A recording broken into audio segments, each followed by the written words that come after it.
Hello, welcome. I'm Will, the Nerdy Nerf Herder. Today we're shiny hunting in Legends ZA. So, unfortunately, I was not able to get an ice type donut, but we got this all types donut. We need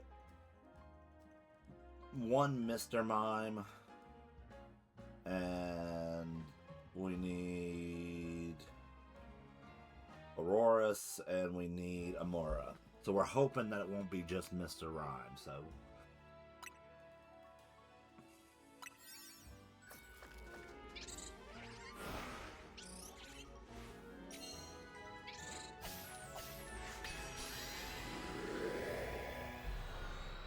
I do not need the Glalie or Snorunt. Though having a female Snorunt in this game wouldn't be a bad thing. Alright.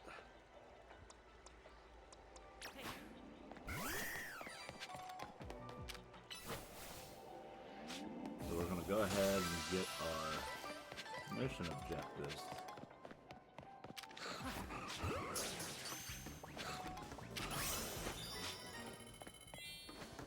Taken care of.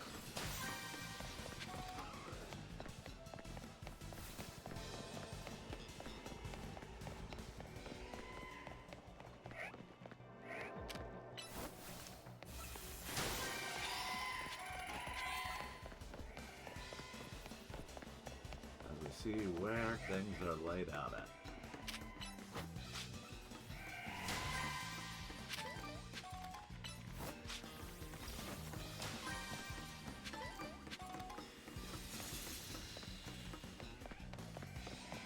I know it's risky bringing an ice type or flying type around a bunch of ice types, but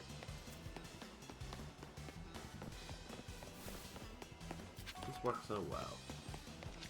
Which let's go ahead and get Great Ball.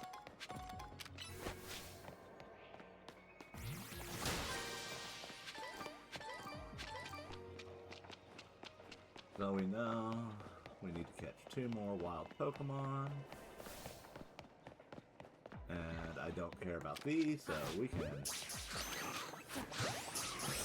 pop those and get our golden ball to spawn in.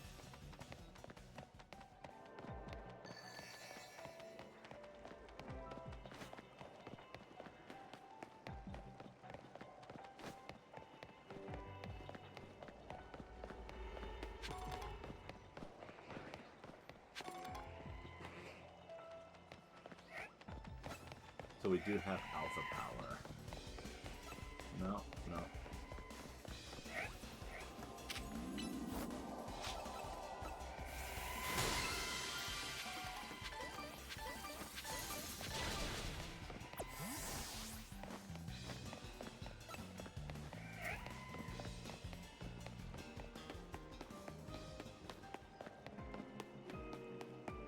Alrighty.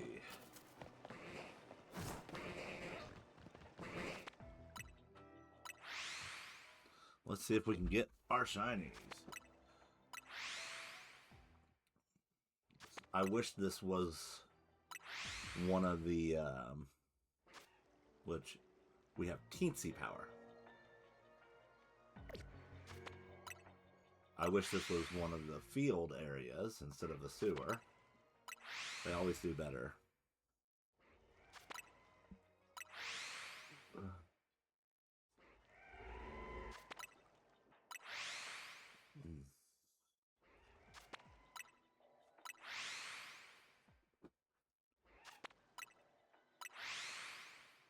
Which, like I said, we need the Mr. Mime over here in that corner. And we need Amura over here.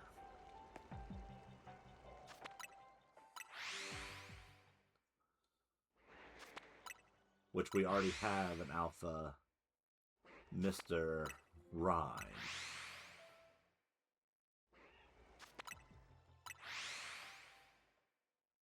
In our living decks and home.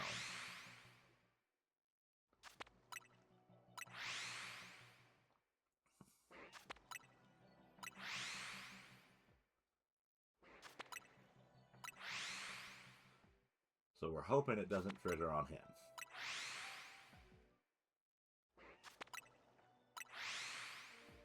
And like I said, I've got plenty of Snowrunts.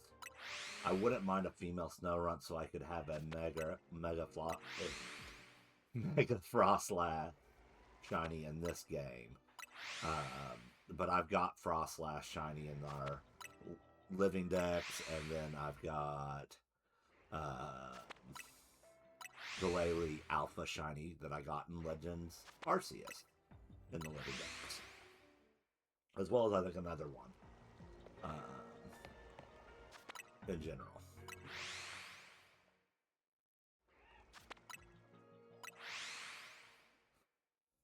And then I think I got a shiny Snowrunt from Arceus as well as from Pokemon Go.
I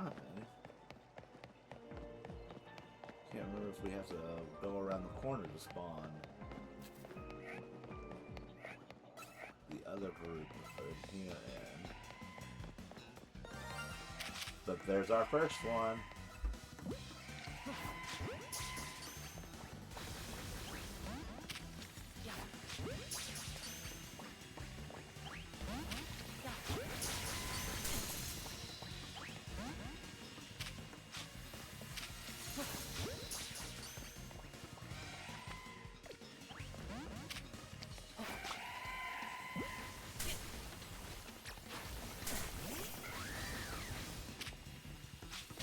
Stop attacking me.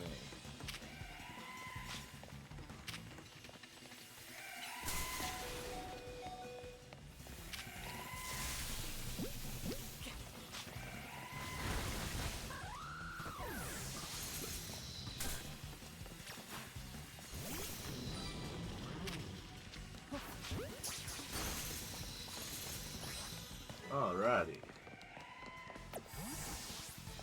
There's our first shiny of the stream.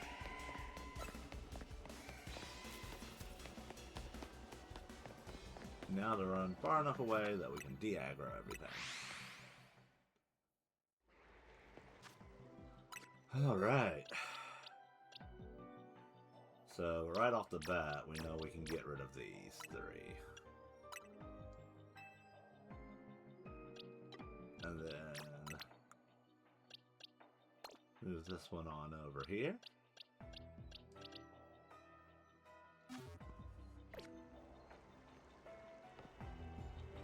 And let's see if we can get the other two shinies we need from this zone.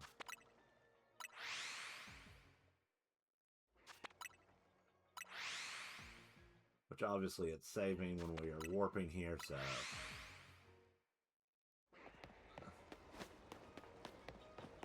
I can't remember exactly what the shiny for that looks like as far as things go, so let's go ahead and we'll pull up our Pokedex. So there we go.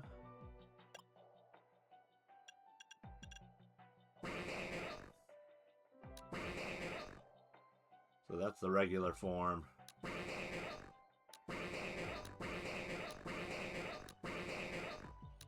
So instead of being blue, it's actually going to be black.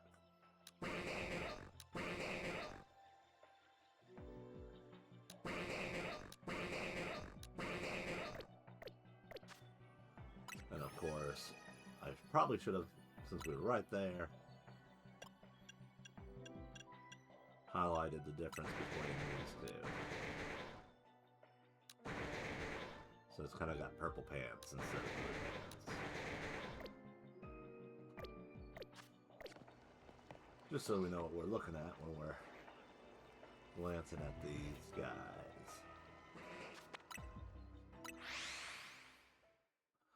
Since it's a little more subtle.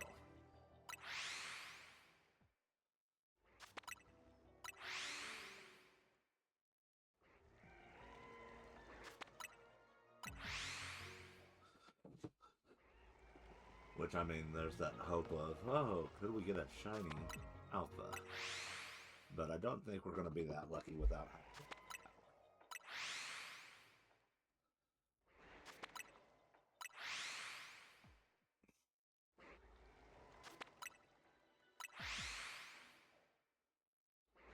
So I admit I didn't double check the other zones in the area or on our map before going into this one to see if there were any other zones that we needed to do before I reset. So we'll do this zone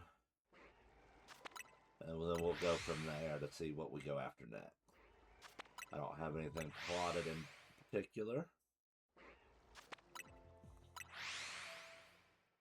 I know there's a lot of leaks going around for Pokemon Wind and Waves, and I really don't want to make my channel leak-centric, especially since,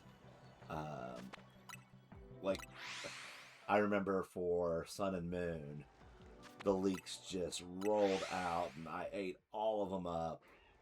And by the time the game came out, it felt like the entire game had been spoiled via leaks.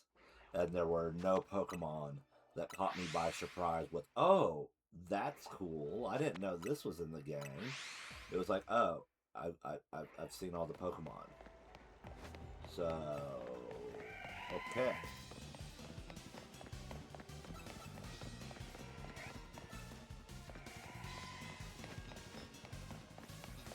And that was kind of sad, I have to admit. Like, I didn't think it would be, but it really kind of was.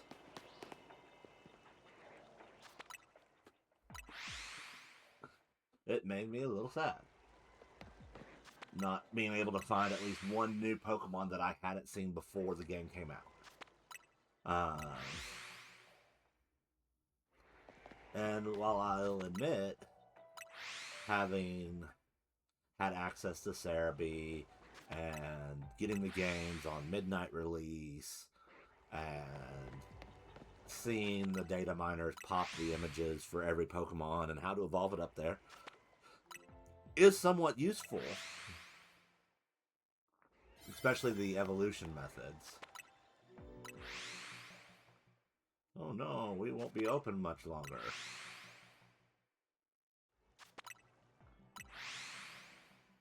Well, we got one of our wish list Pokemon here.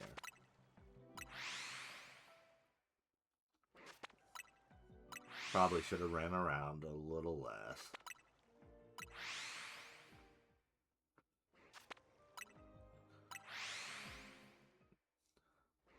But yeah, so I'm not trying to cover too many of the leaks for Winds and Waves. I'm not trying to keep too much ahead of them, but there is one thing that I saw that I think worth mentioning, and that is that they are, as I understand it, they're bringing back the shiny sound, as well as overworld shinies. So, Scarlet and Violet, they had overworld shinies, but no shiny sound, which was coming right off the heels of Legends Arceus, where we had overworld shinies with the shiny sound and sparkles and whatnot. And one of the biggest criticisms for the overworld shinies in Scarlet and Violet was the lack of shiny sound, And while some people made the argument about, oh, having the shiny sound makes it so easy not to miss shinies, and I'm like, yeah, that's the point.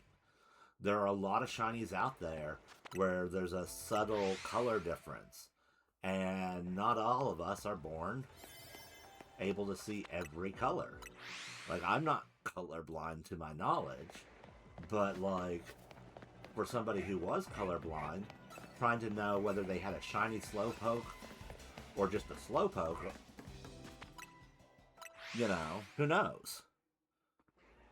But that shiny sound and the visible sparkle every time you get near it, now that's something worth mentioning.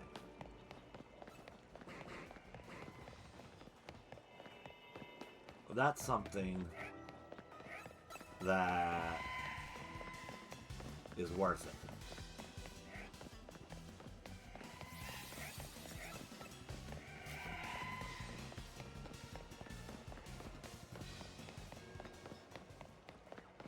Because all of a sudden, shiny hunting becomes more accessible to everybody.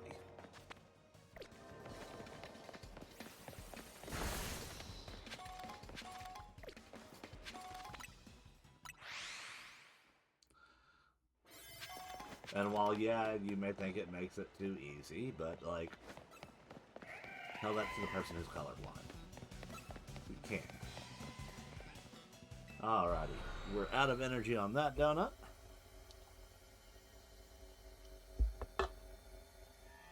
With one shiny. But we'll take it.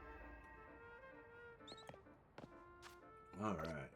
Let's see what else is out here. I do need Strudel and Grafaiai. I've got one of them. But I do not need Pidgey.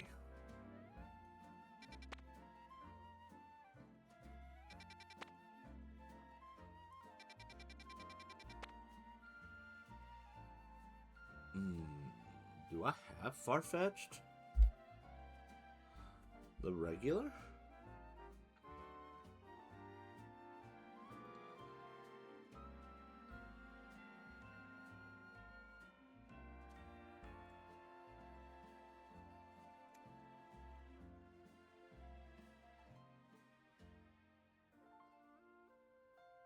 I do not have the regular Farfetch'd.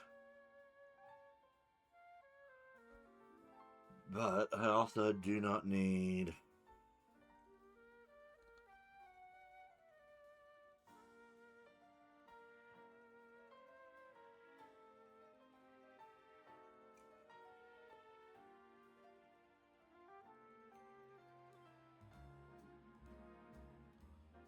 I swore I didn't need Patrat, but apparently I do. Okay, that's noted. Nothing there we need. I do need Clefairy. But I kind of want to find one that has Cleffa and Clefairy. So we're going to wait on that one. Do I have Mawile?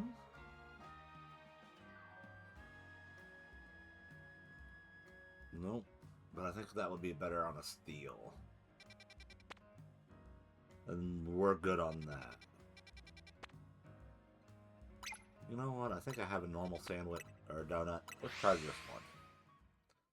Let's see if we can get the one I need.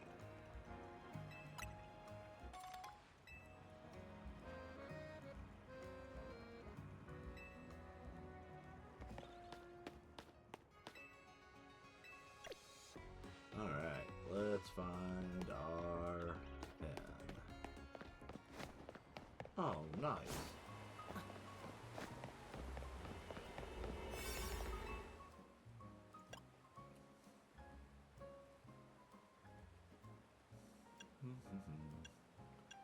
Is that the best one for what we... Yeah, I think that is. Let's go for it.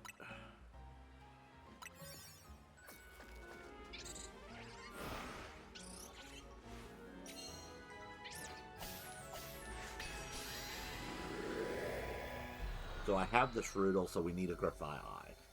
Either one will do, because we can evolve. Alrighty, so they want us to use the catch window.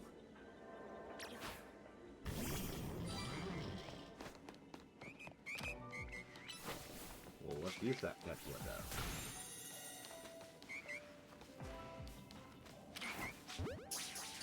Well.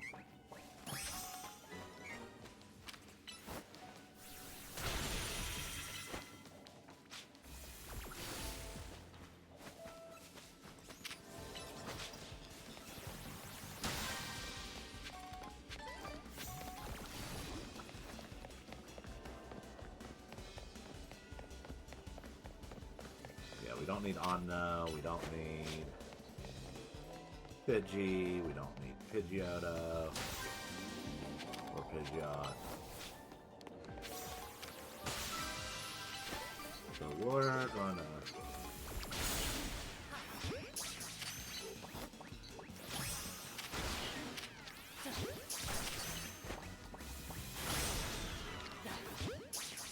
use that.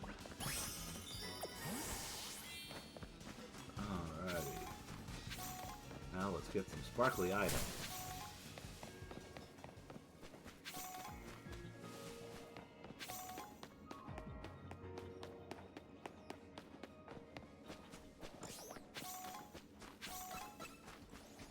Naturally, there's like barely any turtle. I say that, and we haven't checked the final area.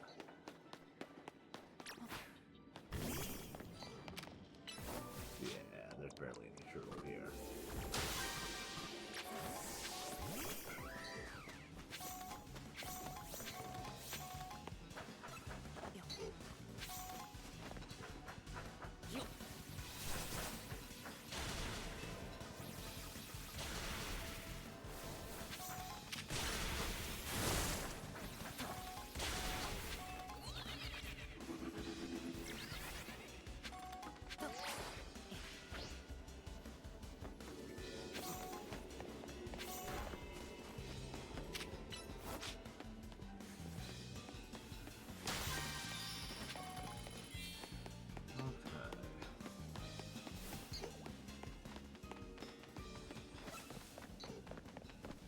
One more.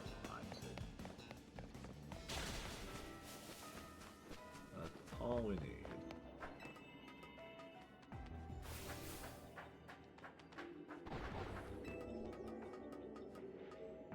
Which I think I just saw it. Or at least what we can use. Right over here. Bam. Now we get our gold ball.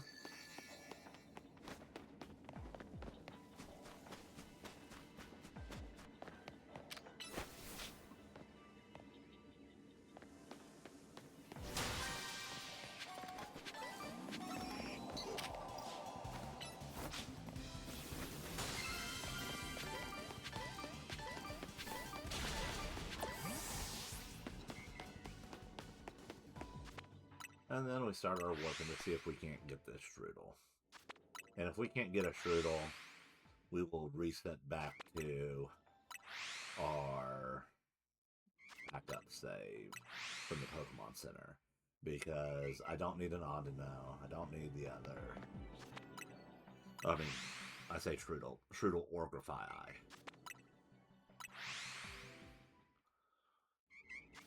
That's the only one we're after here.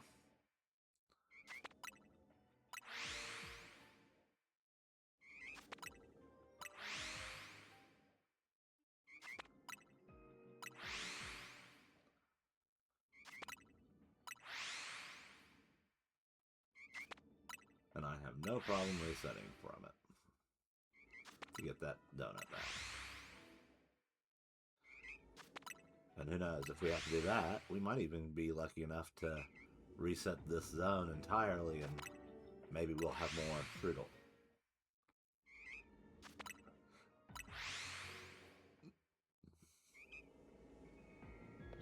It's an alpha!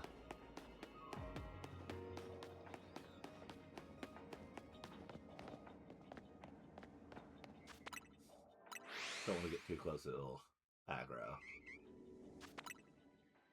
But we know if we saw 2 alphas in a row, it was probably... chance that it could be a shiny. Which, what was our other power? Humongo power.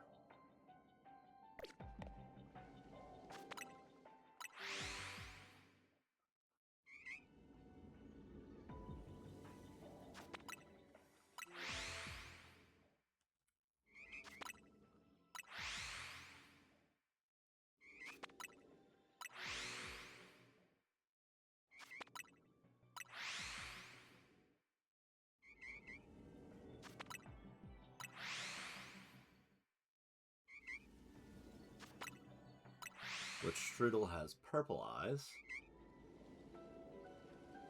I gotta admit, it's kind of hard to see from this distance.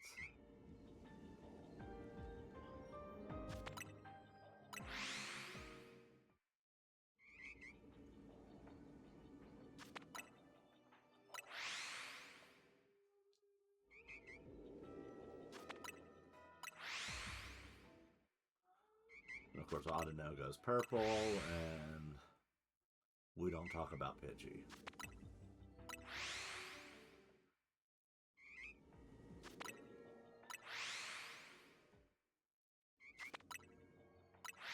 But yeah, that's the one link I do think worth mentioning, that if you're a shiny hunter like myself, knowing that the shiny sounds and sparkles are going to be back, the fact that it will be more accessible for everybody to be able to shiny hunt, I think is a victory.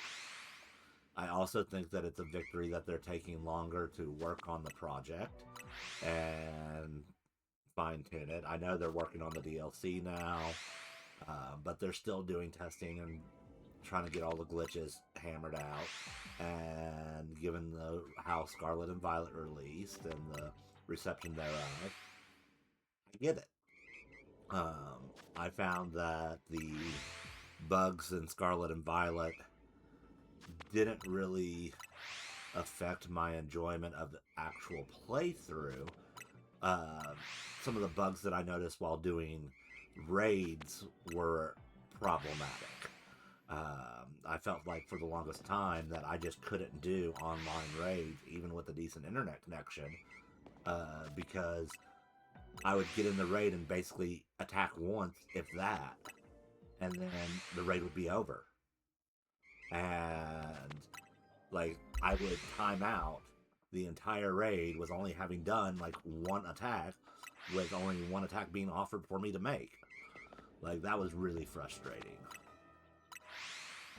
But as far as the actual solo gameplay goes, like, I didn't have any, like, game-ending glitches or anything that really broke it for me.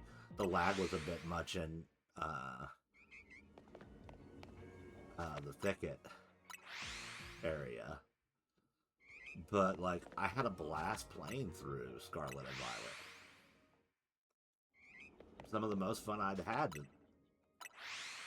But, I mean, admittedly, coming off of the heels of Arceus, where, again, it was the most fun I'd had in a Pokemon game in ages, having felt burnt out with Ultra Sun and Ultra Moon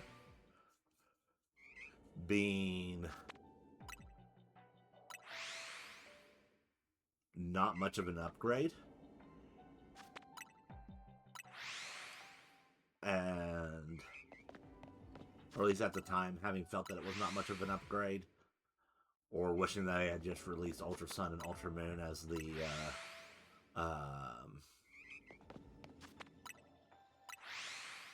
base game, and then giving us something different. But, like, I can't fuss too much. I mean, it was kind of like Platinum. I just didn't, like, I felt like they might have done it more like Black and White 2, I guess is what I was getting at. That we were going to get to see, like, a glimpse into the future now that the Pokemon League is established. I thought that would have been cool.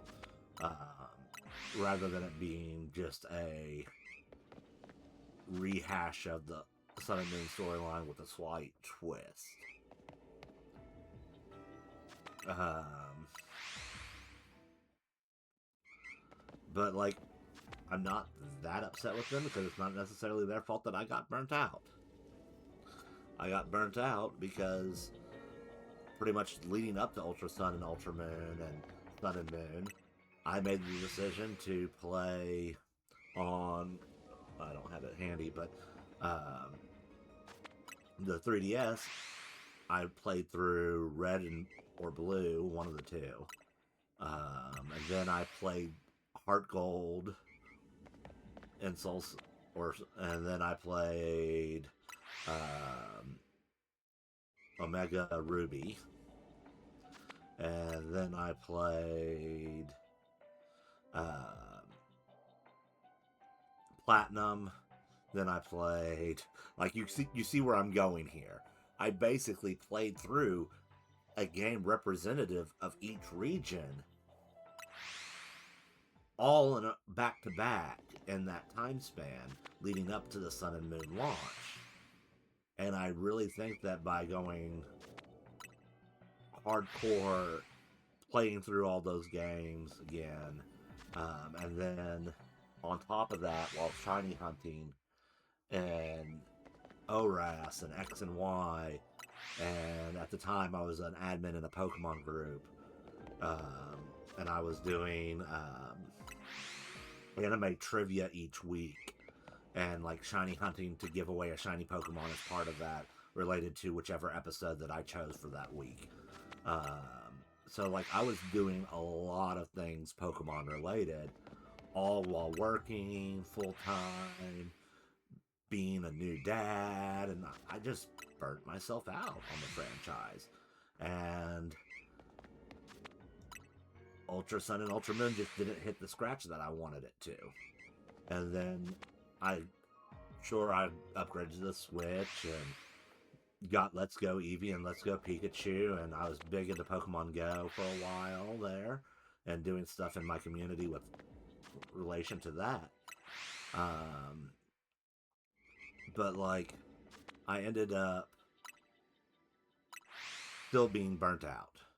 So while I did shiny hunt and Let's Go Pikachu and Eevee, and I did beat the games, there's still plenty of opportunity for me to go back to those games and do a little more. And then Sword and Shield, like I feel like I played through it, and then I was found out, oh, Dynamax Raid Adventures was the only way to have better shiny odds than Masuda Method in the game, and that was inconsistent at best, and I ended up moving away from that and not playing it as much as I would Legends Arceus or Scarlet and Violet, where I started doing the shiny hunting and Legends Arceus, as well as using the outbreak methods and the mass outbreaks, and doing that, and then having Scarlet and Violet using the sandwiches, be it doing isolated hunts or going and doing outbreaks with the appropriate typing sandwich. Like, that's when I finally felt like I truly got back into Pokemon again. After that burnout was Arceus and Scarlet and Violet. Now, I played BDSP, and I had this idea that I was going to soft reset for a shiny Dialga. And that was a mistake. I made it to Dialga, put the game down, and it wasn't until, oh, I need to put one of every Pokemon in this game into the Pokemon Home so I can get a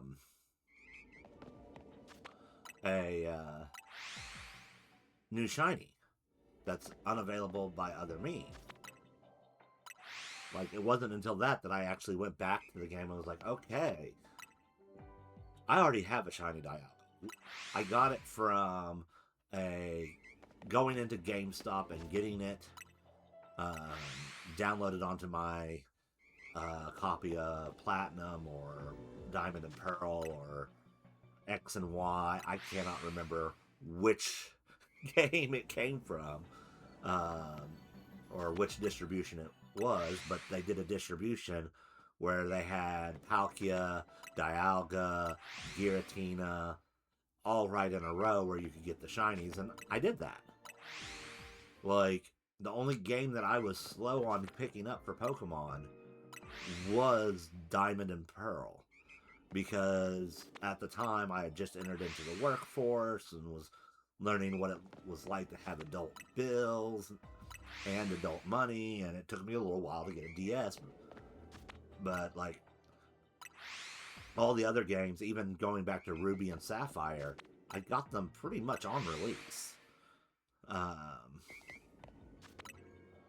With Pokemon Red and Blue, I got Blue on release. And then I picked up a copy of Red, and then I got Yellow on release. Gold and Silver, I was right there, ready for it. Release day, my dad took me directly from school to GameStop to pick it up, and I mean, that was kind of like the thing for me growing up, is the Pokemon games. Nintendo Power covered them when they were first being released in Japan for America as coming to America soon. And, like, even then, reading that article, I was hooked. I was so intrigued by it. And, like, Pokemon would be my first turn-based RPG, I guess. And I love turn-based RPGs.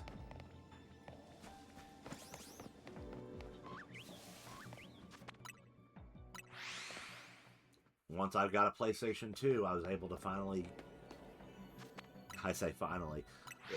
Had I realized things like Chrono Trigger and the Final Fantasy games had existed on Super Nintendo.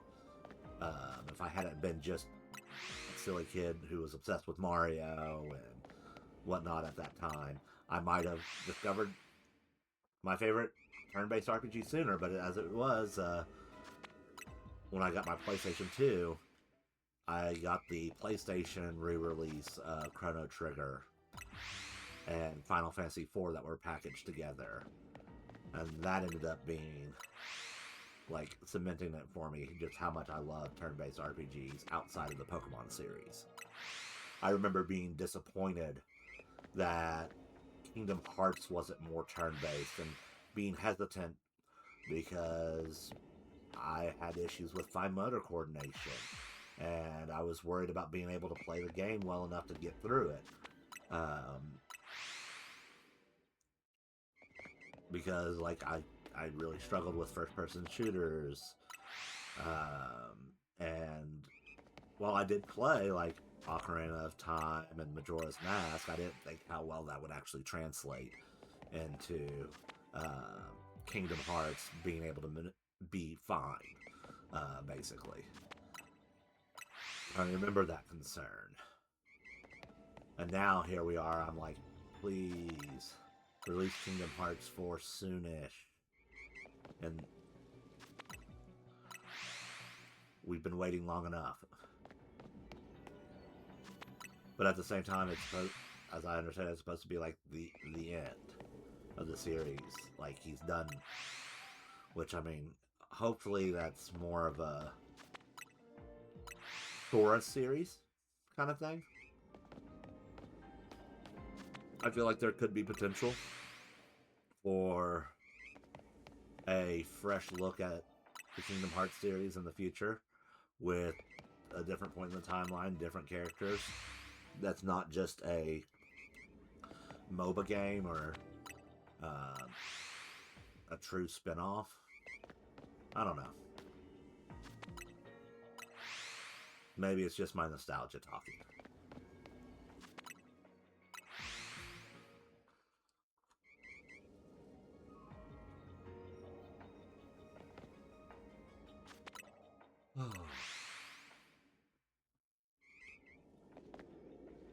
Still no Shrill. I'm not even bothering to check the Pidgeys. I do not need any of those.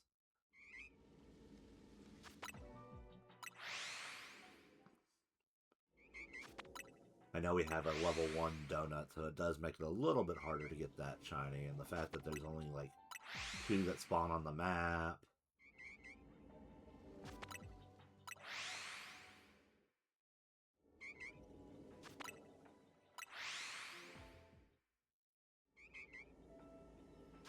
But we've already had our success. We got, which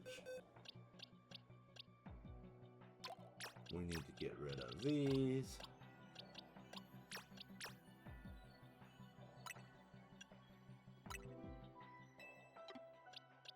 We got our shiny dino,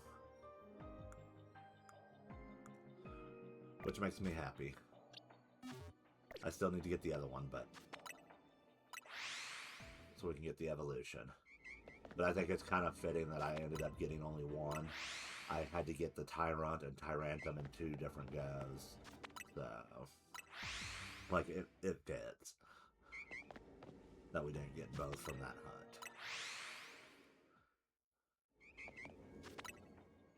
And I'm sure I could have reset it and tried again and see if I can get more than one out of that donut, but like,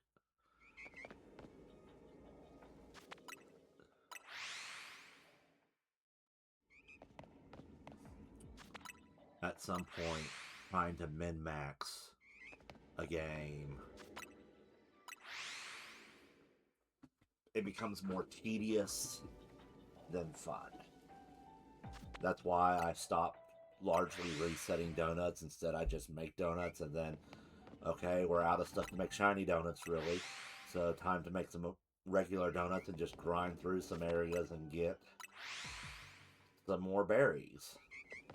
Which I'm almost to that point in this game, and I need to check my Herba Mystica on Violet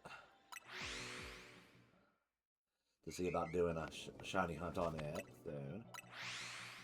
And like I said, I could do Let's Go Eevee, Let's Go Pikachu, if people would be interested in watching me do that. I know that one's a little awkward with the throwing mechanics and whatnot, and the fact that, like, the way you shiny hunt in that game, you get a chain going, and then once that chain is there, it's not, hey, you just changed Dratini, you're going to get a shiny Dratini possibly pop up. No, it's you're going to get a shiny possibly pop up. Just anything. Not what you chained. Now, admittedly, if you're chaining something, it is more likely that that Pokemon will show up from just being in a chain, but the fact that the shiny odd applied not to what you were chaining, but just across the board, shiny odds went up. I've always thought that was an interesting choice on their part, given the mechanic being so similar to, like, Dex Nav chaining and whatnot. Which we're starting to run low on time finally here on this hunt, so I have a feeling we'll be resetting.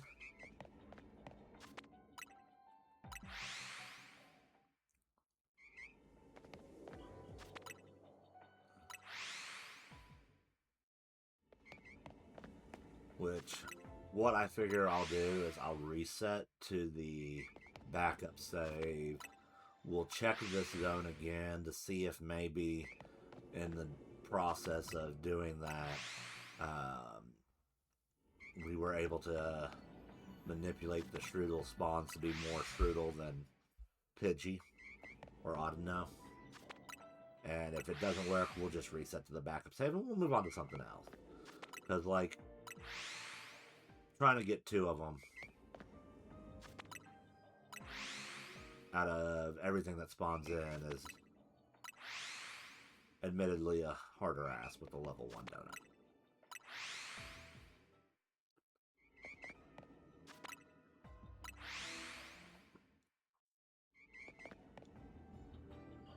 But I hate to completely abandon it, since we know we need 1. And it's there. So at least trying to see if we can get a little better spawn on it.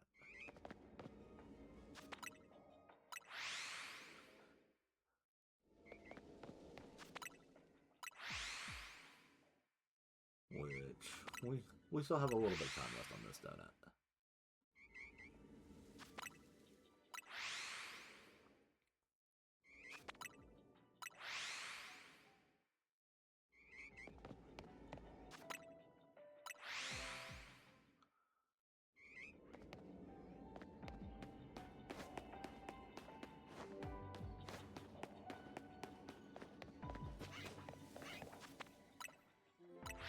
I cannot remember what Grafia actually looks like shiny since I've only had the Strudel.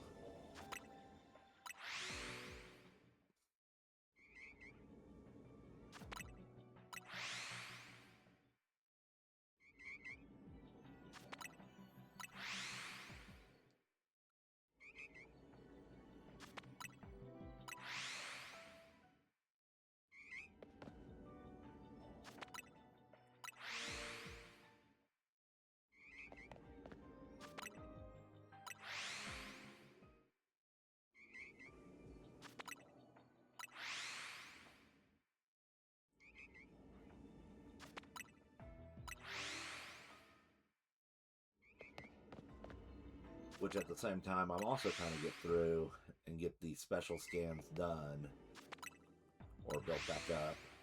Because we're still searching for that Hisuian, Quillfish, and Overquill.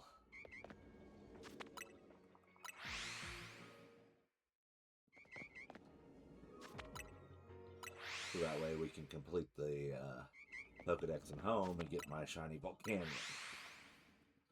Since that's the only way to get that. I also need to check in BDSP to see if we can still shiny hunt Shaman and Arceus.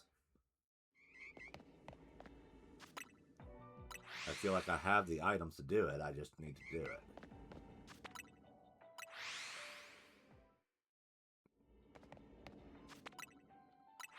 But at the same time, there's that concern of, did I ruin that too?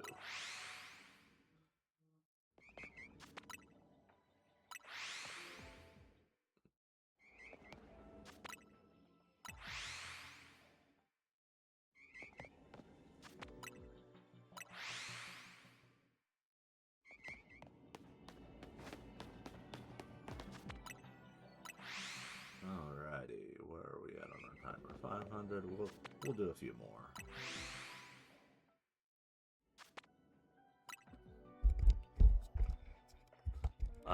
I apologize if my mic sounds slow. Is that a little better? And also there's a little lag.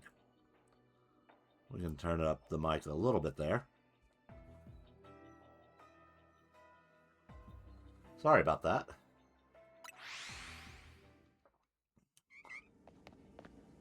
I was messing with it the other day for another setting and it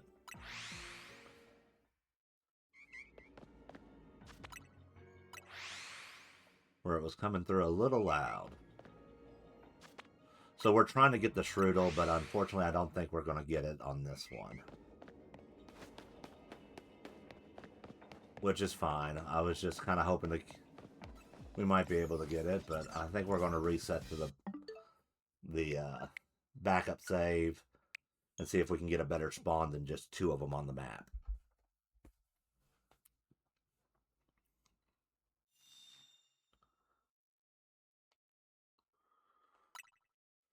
Which, if I recall, were you the one that was playing the Digimon games? I know there was somebody who recently followed me that was playing the Digimon games.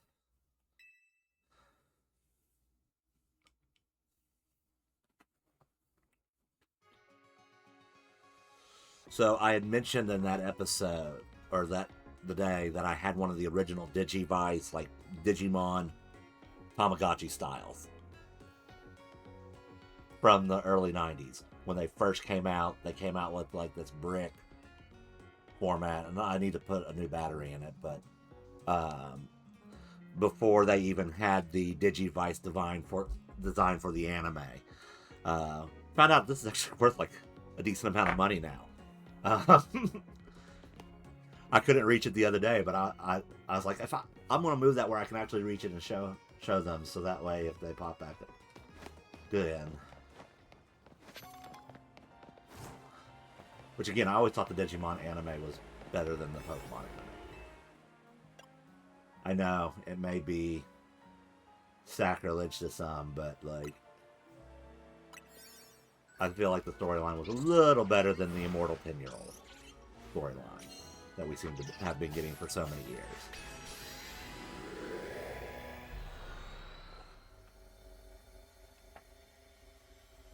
I also remember playing Digimon cards when I was younger. Okay. So we have more than 2 spawn points this time. Rock on. I think we're going to actually resume this hunt. Yeah.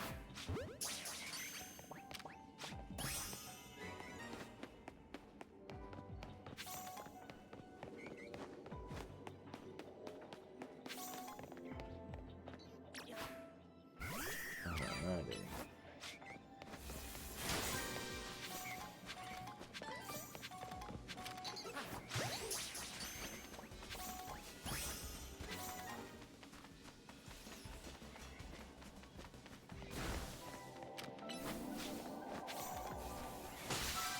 Yeah, there's actually a decent number of them on this map. Ooh, and even more. So yeah, resetting the zone was definitely the move to make.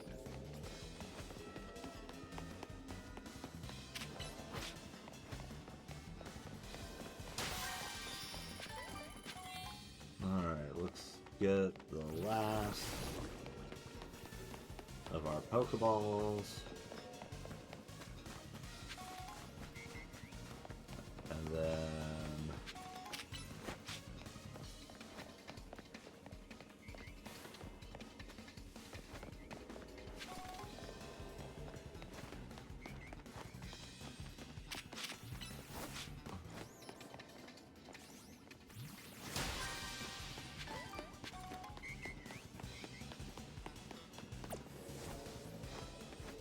let's lose them and see if we can do the reset here.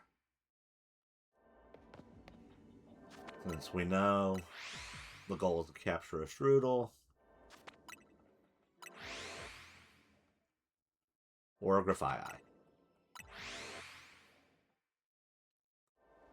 Ooh. We can take out that Pidgeotto. And that Pokeball.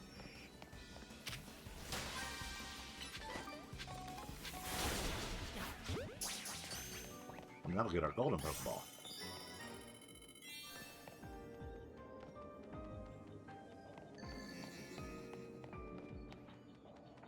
Over there.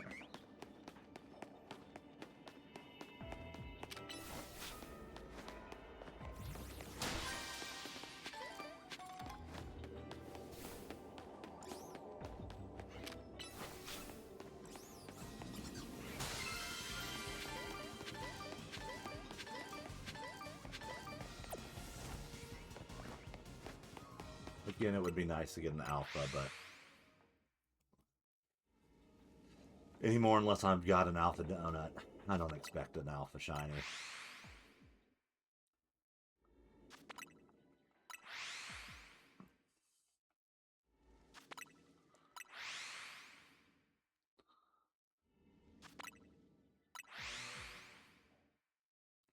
But yeah, hunting the Strudel and Legend ZA just seems easier than trying to deal with Tag Tree Thicket and Scarlet and Violet.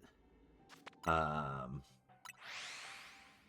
admittedly, I probably should try it again now that I have upgraded to the Switch 2, and it does perform a lot better on the Switch 2.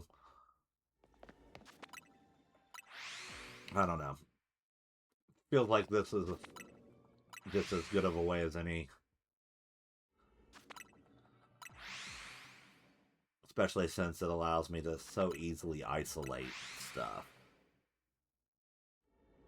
So like, yeah, like the more spawns, like they're a bit, like if I can go to an Outbreak anymore on Scarlet and Violet with the Switch 2, I don't even need a shiny sandwich to force in the spawn just by Picnic resetting. Like, there's just so many spawns in now that it's on Switch 2. Now, admittedly, I'm kind of glad that I managed to hunt most of the ones where it's like I hunted Minior before I upgraded to the Switch 2. Like, I'm glad I did that hunt beforehand because trying to count how many are on the screen now that there's just so many on the Switch 2. And in fact, from my brief foray into college, it was for wildlife management. And I think that the number of spawns that you get in the Nintendo Switch 2 version of Scarlet and Violet, if it were real world, like environment and you're talking ecology, like that zone can't sustain that. Now I get it. It's an in-game translation. And it's kind of like, the fact that you run around in any kind of RPG and you get those random spawns of monsters in. Like, yeah, the ecology can't really handle that many of yard wolves or whatever in Final Fantasy VII around the Midgar. Um, like, there's not enough food to maintain that, but you can run into infinite number there. Um, but like, I don't know. It almost felt like they went a little too heavy on the spawn ends with Switch 2 in some respects. Um, don't get me wrong, as a shiny hunter, it has worked to my advantage for the most part. But like I said, trying to do that miniature hunt where you have to count the number on screen, and if there's one extra, one of those is a shiny. Like, just trying to do something like that with the Switch 2 spawns, I don't want to try it. I really don't. Um, that was one I was grateful to get before the upgrade. But yeah, I do need to go back to Scarlet and Violet and do some more. Like, I still have plenty of Pokemon I can hunt in there. Um,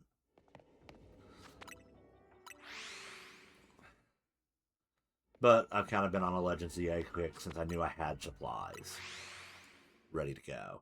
And I know I need to do raids for Herba Mystica. And there's just a certain level of grinding that I wasn't feeling while also doing Pokopia, where I've had to do so much grinding in that for supplies, where I've done so many big builds in that. Between building the volcano, that was like weeks of grinding black rock to turn an entire volcano. And potatoes will be on the Skylands, just so you know. Or if you get the Dragonite doll, you'll find them there. And then potato hamburgers are your best friend. They have the most duration as far as time length for the upgrade when you cook them. As well as being like if you were to go to Mosslax and want to give them a sweet something to boost, or if you wanted to give a Pokemon a sweet food to boost, the potato hamburger actually counts. I get that. Take it easy. You don't have to make a whole bunch of changes all at once. Like, I was playing like, if you watch me play on stream, I mostly play in Pallet Town, which is where I have the most done. But like, I did the bare minimum for the individual zones while playing through the storyline, knowing that I would eventually unlock the Magnet Rise, which allows for easier building and faster building. And like, my intention is to move every single Pokemon in a zone into other zones and then completely redo that zone and slowly move Pokemon back in. For Withered Wastelands, Bleak Beach, Rocky Ridges, and Skylands. But like, Pallet Town was where I was wanting to do a majority of my creative builds. And it was partially me also testing the game mechanics. Like, Pallet Town is how I discovered the electrical generator limits and the flower limits and the electrical item limits. And, like, if I hadn't discovered those then, like, trying to go back and unbury all of my wireless transmitters that I had unlocked to get rid of all the power lines would be a lot more intimidating. But focus on, like, doing mission objectives is always my advice. You're getting them to plus, or the environment level to 10 will come naturally as you do that. If you ever play Dragon Quest Builders, it's very much the same mechanics. The zone exists to kind of teach you the concepts it's introducing in that zone, but they don't expect you to trick out that zone. See, I love that game. I actually ended up using that game to build a town map for my Dungeons and Dragons game for my party to kind of go and explore in, and like they would walk into one of the buildings in that game using the controller, and then it would trigger like basically various observation checks and character interactions and whatnot. I had a blast with it. See, I made it to the end and unlocked the area, like the free build area, and that's where I did that in. And then I just turned over the controller to my players because we were gaming in person at the time. So having the on the TV for them to kind of go explore the town map, and rather than me drawing it on a piece of paper, was kind of a fun little touch for that game, which I'm also wanting to use in my next game, Lego minifigures. I've been collecting various like castle and fantasy style minifigures, so that way my players could make various stuff. Like I got all the D&D minifigures from the CMF collectible minifigures, not the Dungeons and Dragons like big set. But yeah, I had a blast with Dragon Quest Builders.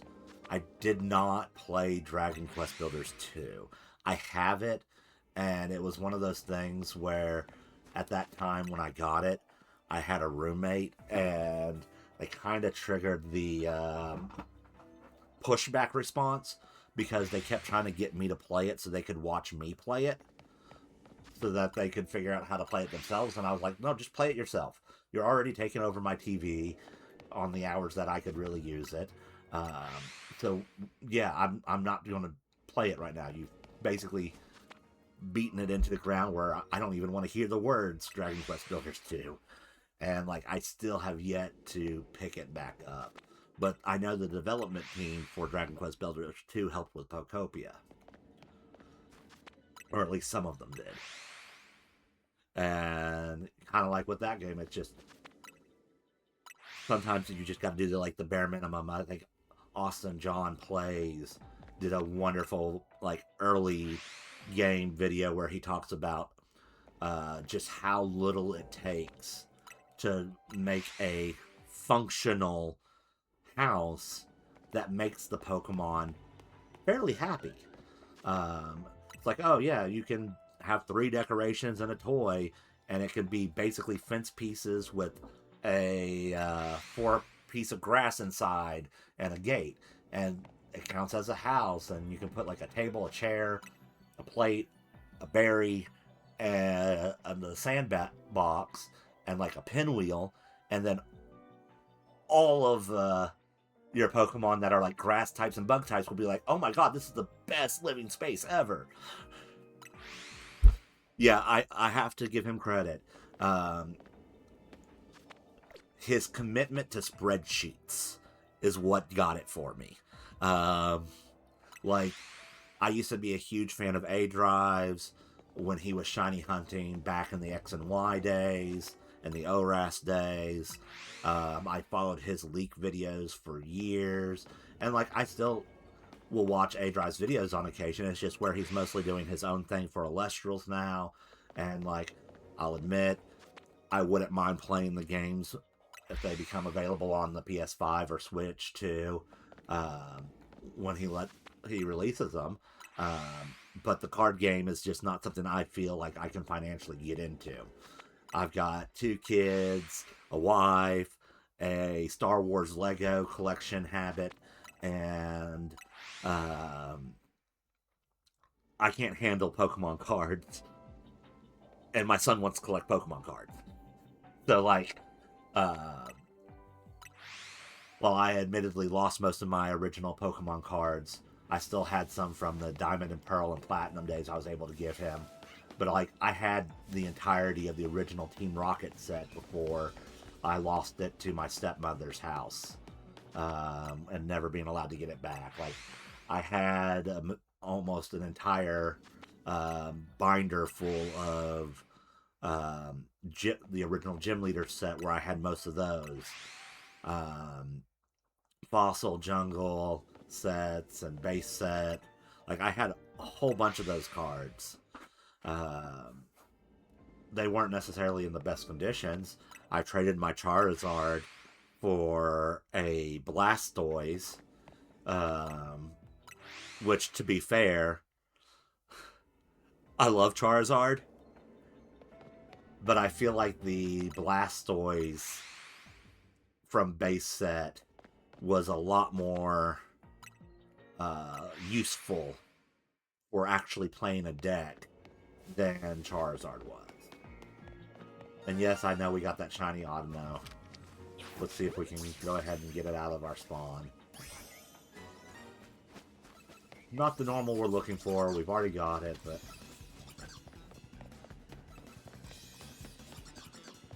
Which, so far, we've had 2 shinies on the string now. So we've got the shiny Audino, and then we got the shiny Amura that we caught earlier. Which... I still need both of these. But... the Audino... Let's see... Is it extra? Yeah, it's extra. So I already had, I think, an Audino in home, so this is our second Audino in VA.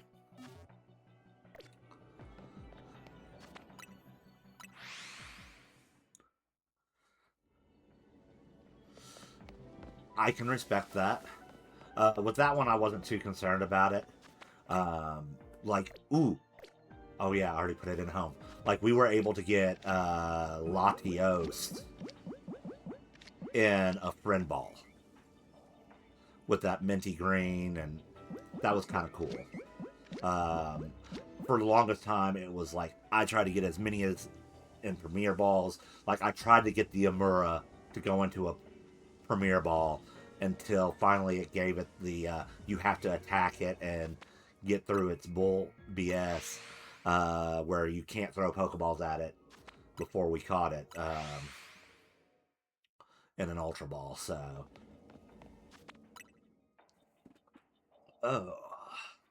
which I'm almost out of drink.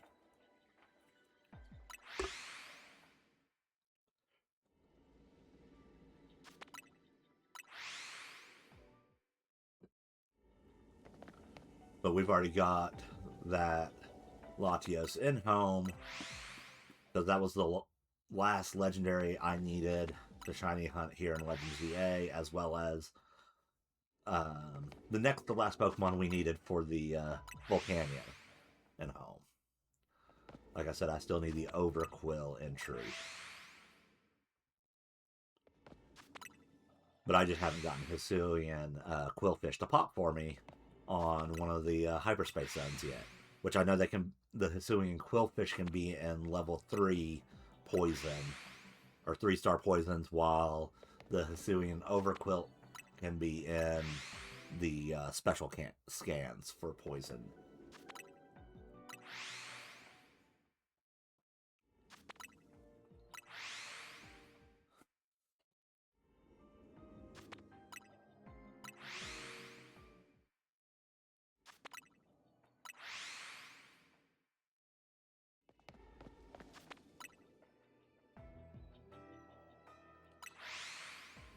I get it.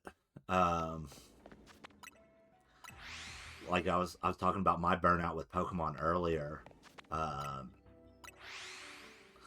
And some games just don't scratch the itch so much. Well, there's a shiny Pidgey. We don't need that.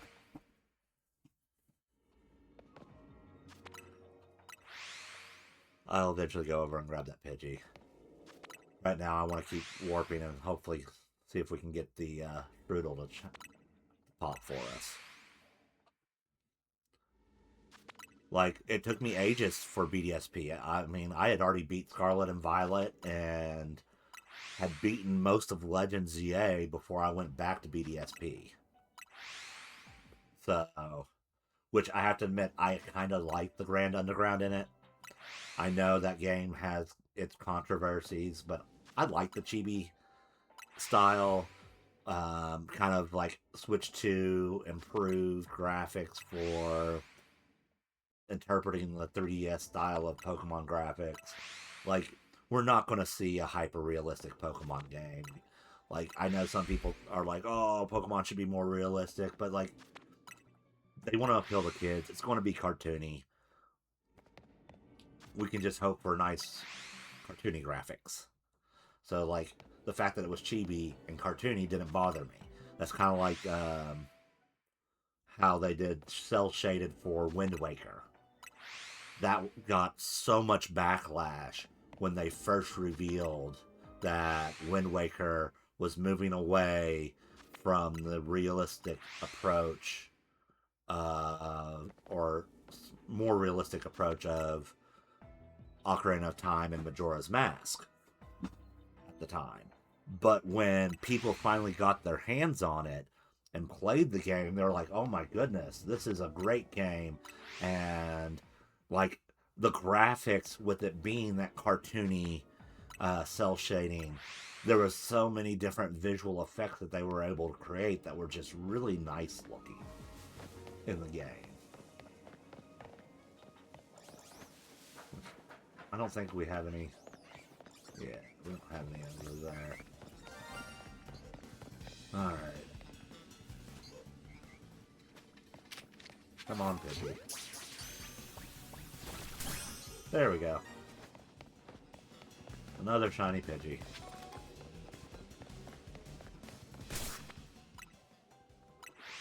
For the collection. Which I need to check and see how my son's coming with the shiny Pidgeys.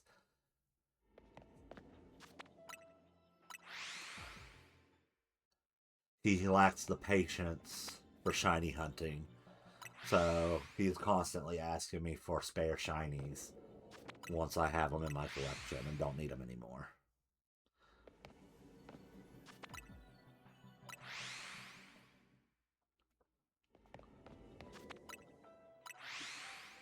Which, I mean, like, that ought to know. Like, I'd be fine to give that away on stream sometime. One of those, if somebody had needed it, and I've already got it, and my son's already got it, and I don't need it, I'm more than happy to.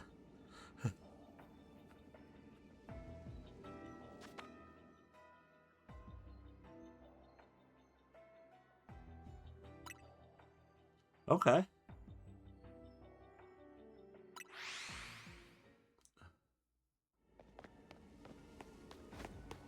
Again, I can't remember what shiny Grafai looks like. I need to actually look that up.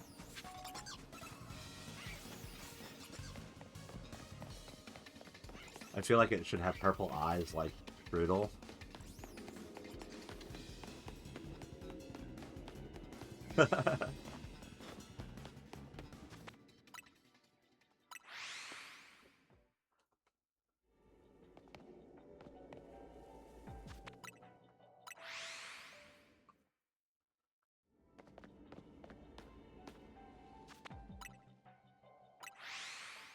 Let's see. Like, I'm kind of sad that we haven't gotten the Strudel. Like, we've gotten the Audino, we've gotten a Pidgey. Like, the two I don't need.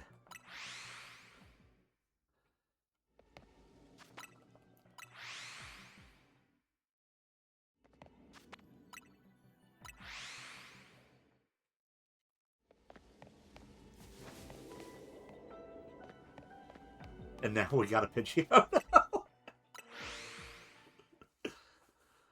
Oh.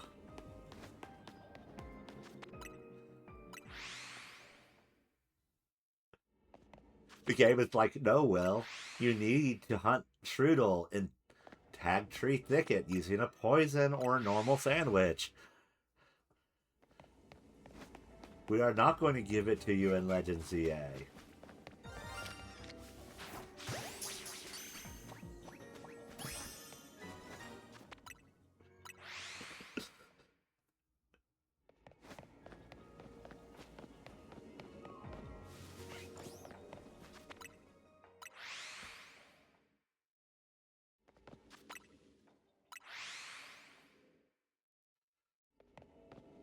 You need a shiny Pidgey?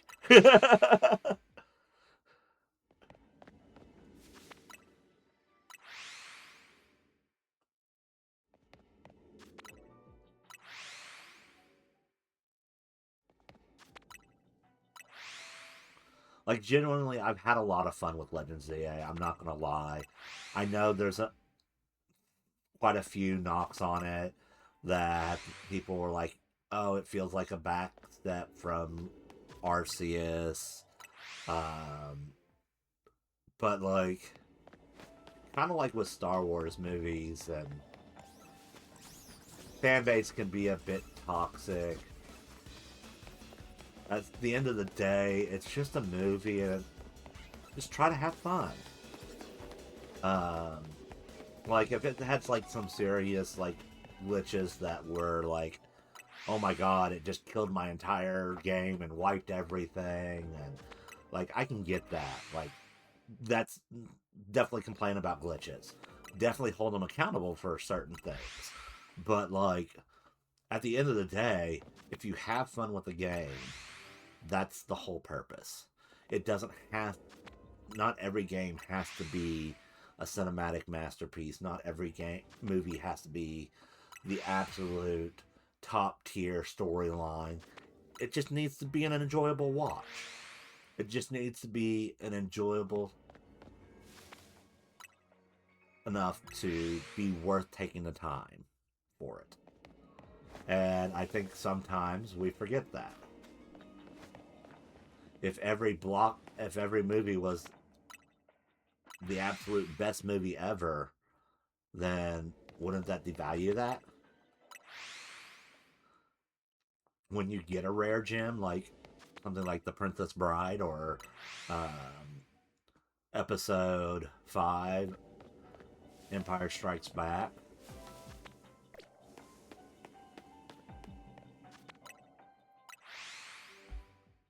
And I remember reading newspaper articles circulated when episode um,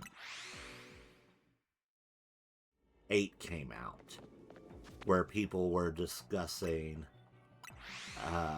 or was it was like flashbacks to when Empire Strikes Back came out, and people were like, "Yeah, we've gotten behind Star Wars, and we have this magazine, and we cannot believe that George Lucas would single-handedly destroy this franchise by what he has done in Empire Strikes Back." And now today, it's heralded as one of the best Star Wars movies. Um, and just, you know, sometimes you take things a little too seriously, or your own personal ideas prevent you from enjoying what the developers put forth. I don't know. But, like, I can respect not every game being everybody's cup of tea. I am not a Dark Souls player. I have discovered Elden Ring is a game I can play and enjoy. Um, but, like, regular Dark Souls, not for me.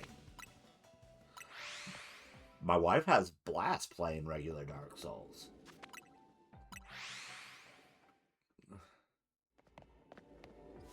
Not every game is meant for everybody.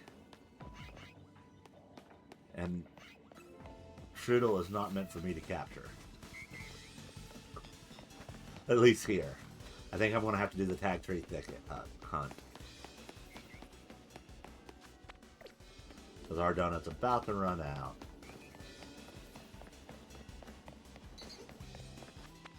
Like at this point, if we were to break free vision, we wouldn't have time to catch anything. Technically, if I walk up on a shiny, it's a fail.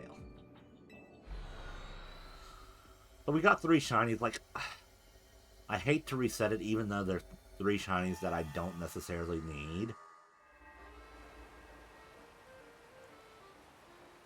So we're just gonna say that is not meant to be the hunt that I am succeeding in today. So we're gonna take.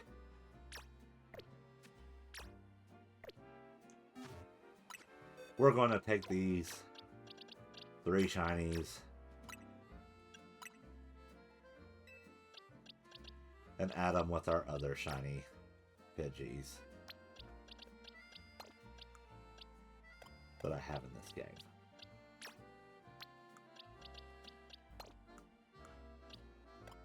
I think that's the last of the Pidgeys. Yeah, that's the last of the Pidgeys.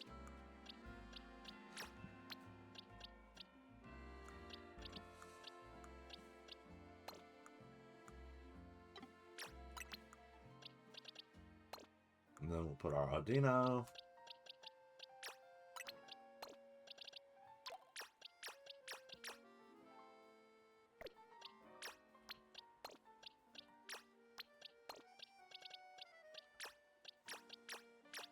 Yeah, so you need a shiny Pidgey.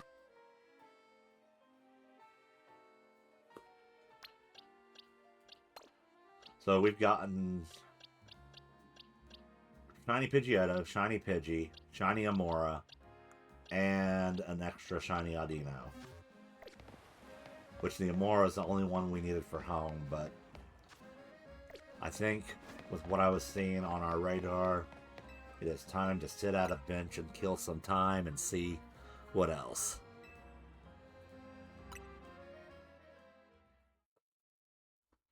Oh yeah, we'll transfer them into home. I just want to make it like, because right now if we load up home, I can only move 1 shiny over and it go into our shiny live index. So I kind of want to make sure we have at least 1 more, and we got another 30 minutes or so of stream, so like we got time to get another shiny in here. Alrighty, what do we got?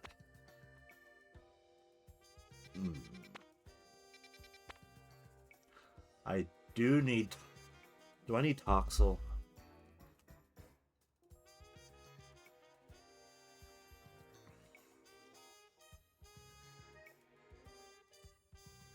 I do not need Toxel. Okay. Well, I didn't mean to back out entirely.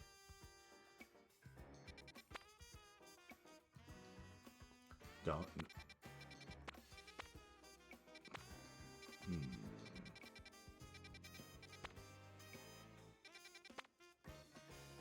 Yeah, I'm not seeing anything that I need.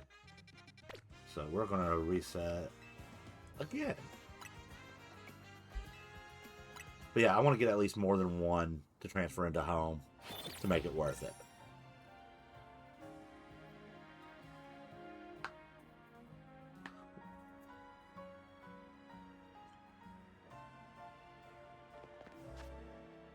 Alright, let's see what we got now.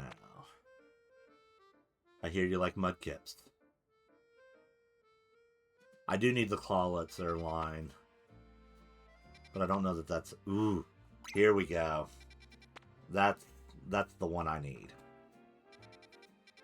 I say that, and I really would rather it be a small hyperspace zone, but... Let's see what we got here before we commit to that one.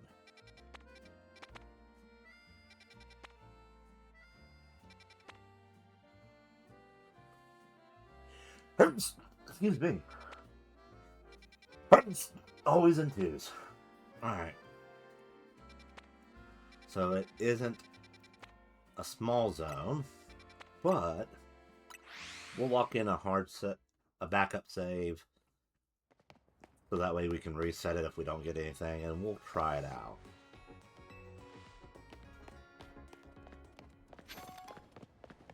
And we need a way up.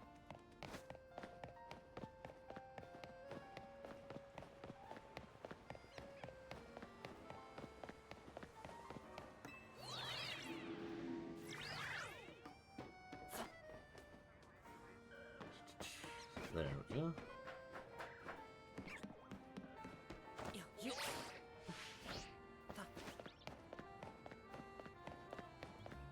And watch it be, I follow the rooftops and...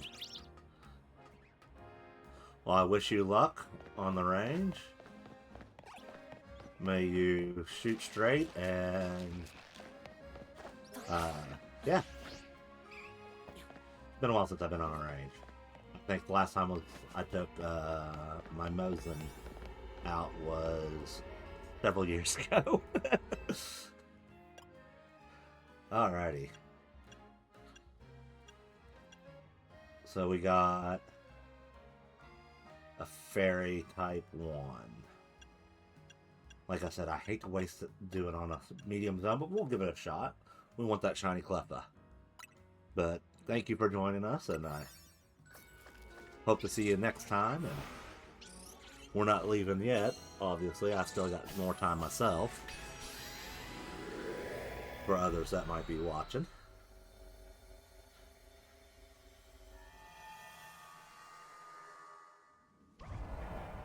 Alrighty. So we don't need Fido. Well, there's an Alpha nearby. And we need to catch 3 undetected.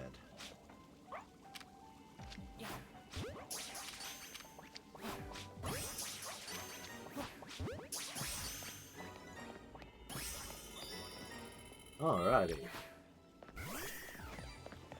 That's one objective. Why are you running across the water when you fly? Like 90% of the time I get that. That's funny. Alright.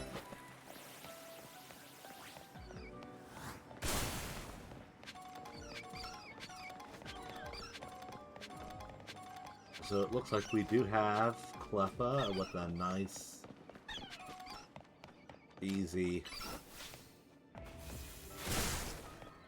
spot near our warp point. But let's wander around and see what else we can get. Let's toss out Big Boy and Earthquake this.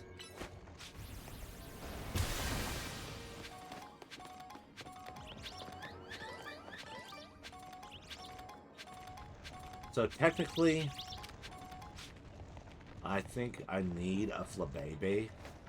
Or Flabébé. So finding one of those wouldn't be the worst thing out there. I've got Florges and Floette, I think. But yeah.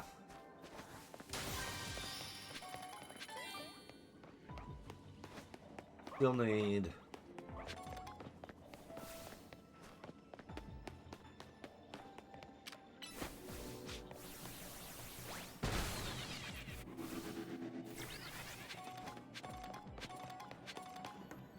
I really probably should have captured that Alpha.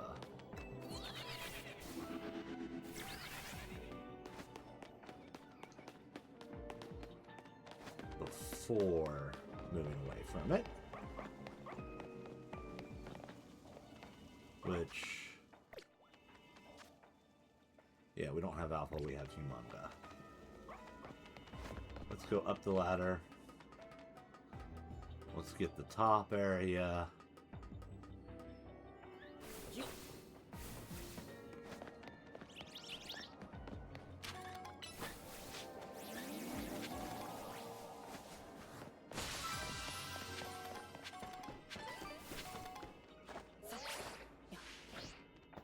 Oh, bummer.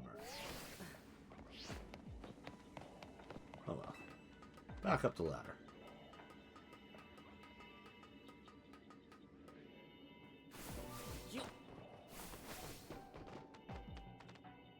let's go this way, actually.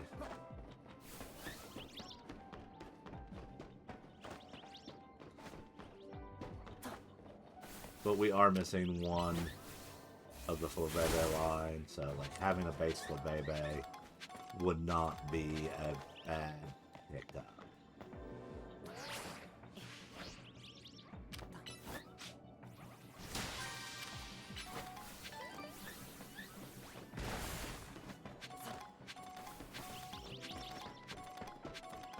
We do not need Fido. We've got our Darkspawn, we've got our Fido.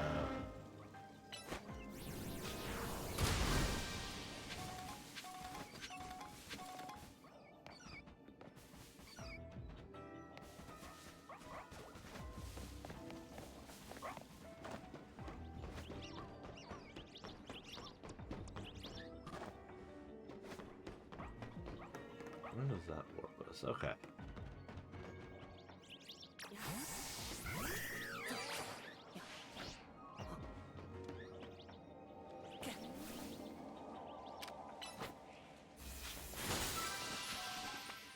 Alright, let's put Chew back in the Pokeball and let's start warping. And see if we can get a shiny Cleffa. I suppose I should also kind of keep peeking to see if we can find an Alpha somewhere.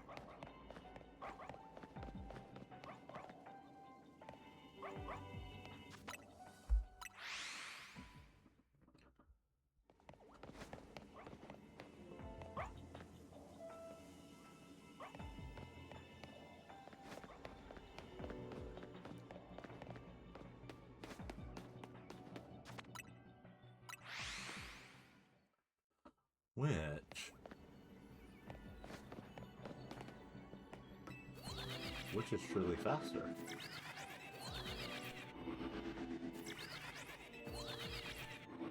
For our hunt.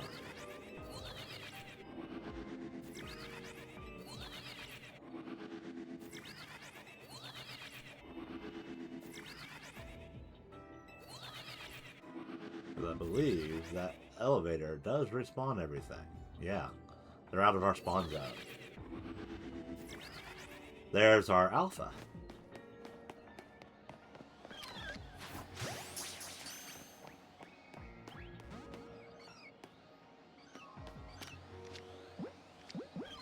Fine, go in an Ultra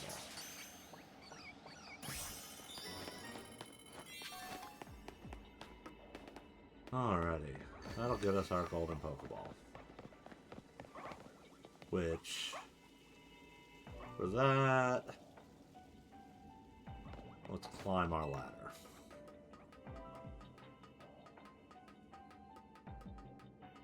There's our golden Pokeball.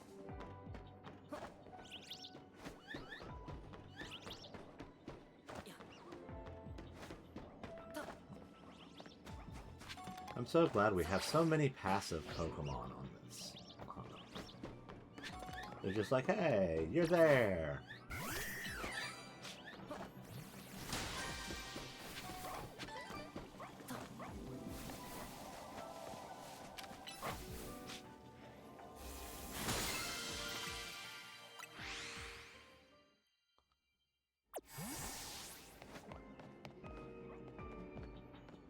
Check down there.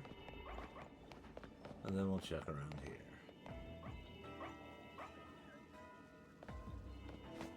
Yeah, I think we're going to go back to this method, since specifically we want Cleffa, and that seems like the fastest way to get them to spawn and despawn, and know that we're getting specifically Cleffa. Now, admittedly, if I hit it and we see a Cleffa and I warp away, that Cleffa could be gone.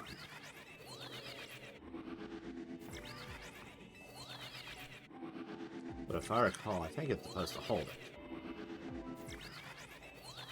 But Cleffa has green ears.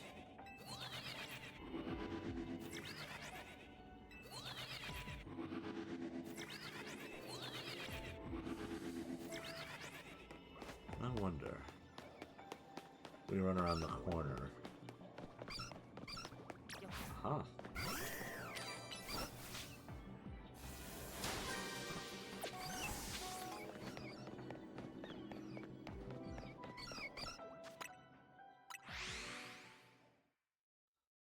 I mean, I don't know. It does have the advantage that we can see if the Cleffa is spawning.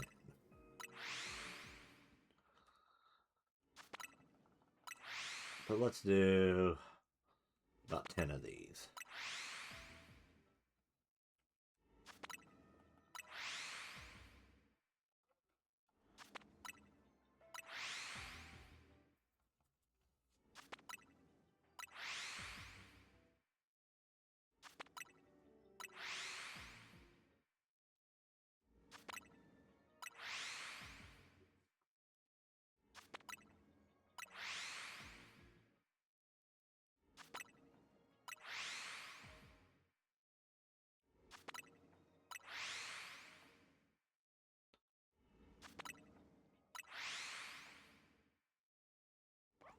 Alright, we did about 10 warps.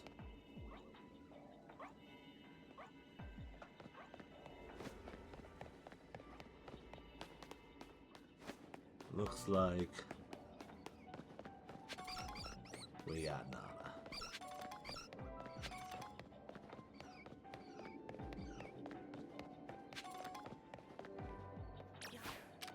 But hey, there's that Pokeball that I missed.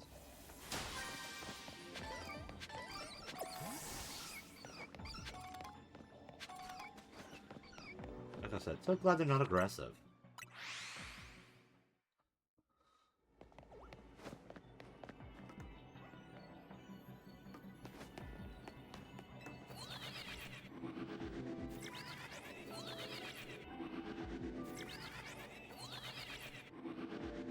And like I said, we're specifically after Cleffa, Clefairy, and Clefable line. We don't need Fidough. Lebebe would be a boon. But at the end of the day, I know I can hunt that in Exit or Scarlet and Violet. And it's going to pop up in plenty of other places as well. But Cleffa, in particular, is one that has eluded me for a while.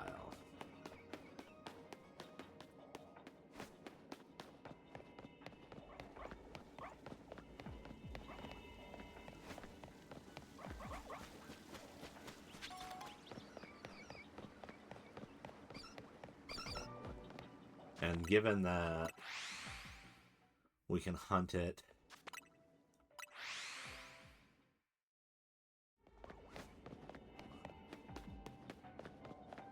this way instead of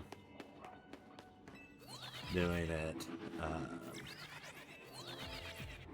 through Masuda method, I feel like makes it at least a little more interesting than just constantly hatching eggs. Because the thrill of seeing it on screen.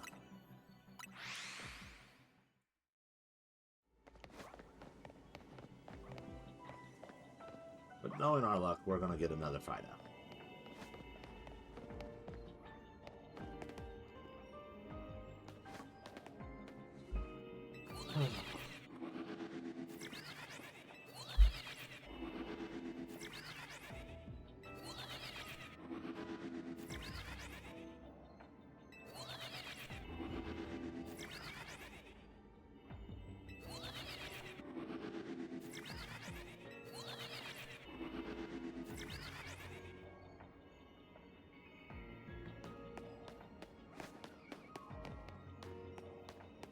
Almost feel like we do ourselves a disservice by not running forward a little bit there.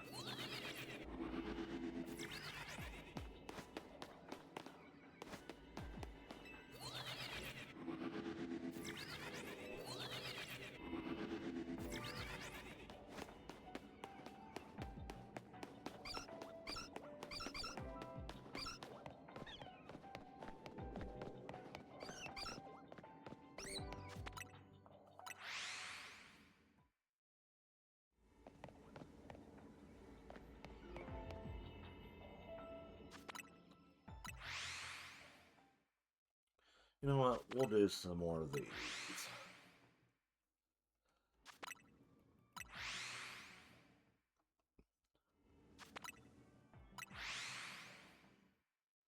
That way we can hopefully lock it in if it's over in the other area.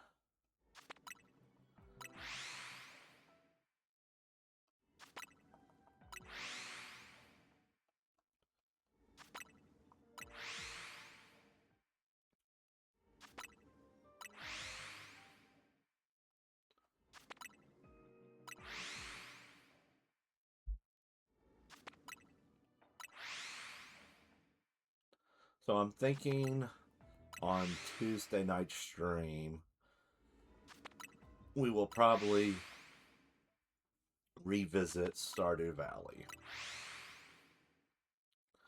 I have to admit I'm kind of enjoying a slight break from Pokopia.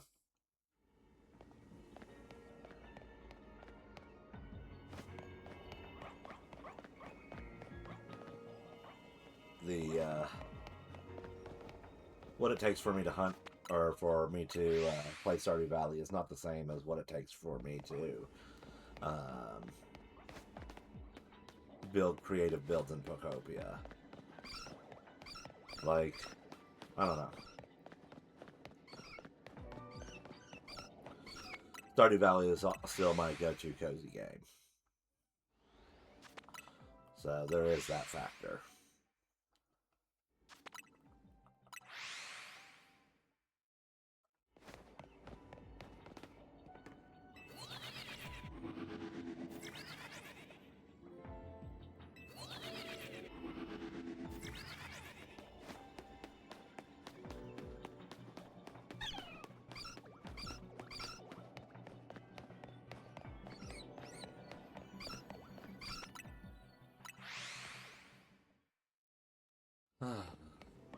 I will say this though, I've already played through to the Egg Festival.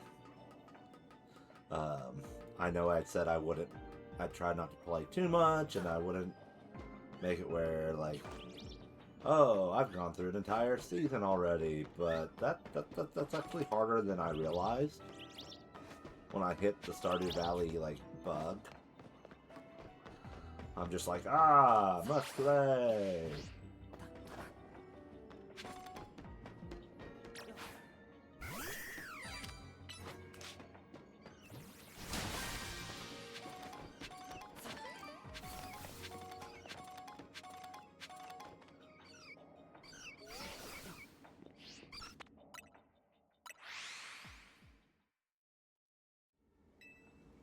No, we do not want to return.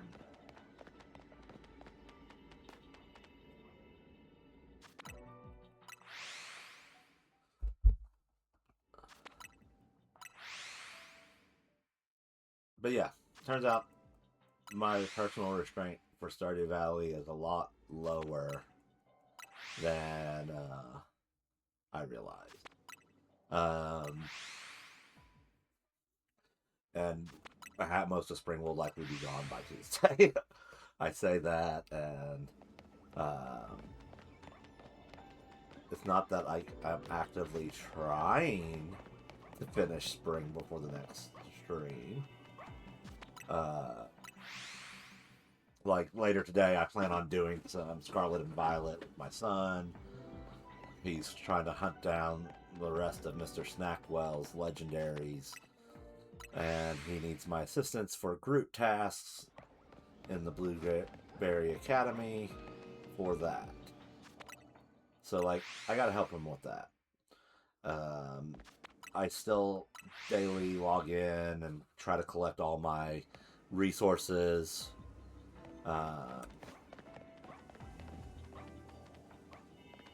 Collect all my litter Pokemon stuff and get my dailies and plant some plants and get my stamps, and like I'm still doing that in Pokopia.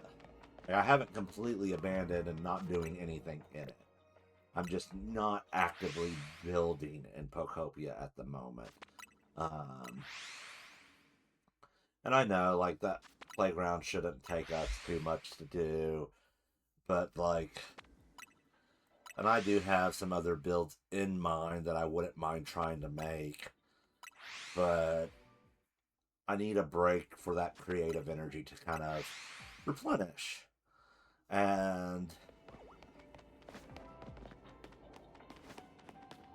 one of the things that also is present, and I'll be honest with you, there's a bit of imposter syndrome on my part, and feeling like some of my builds aren't up to snuff, and wanting to do better content for people on that. Like, I see so many creative builds out there, and I try to draw inspiration and whatnot, and we all have our strengths and we all have our weaknesses, and I still want to make my Pallet Town not look like everybody else's builds just got tossed in there. I don't want it to look like something that isn't my touch of personality.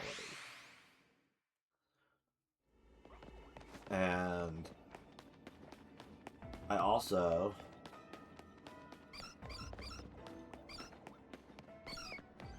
want to make sure that I'm still enjoying the game.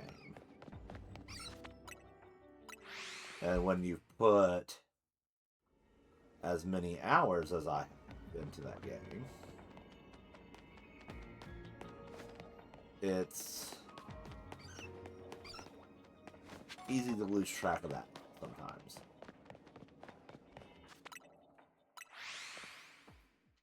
Like, we've got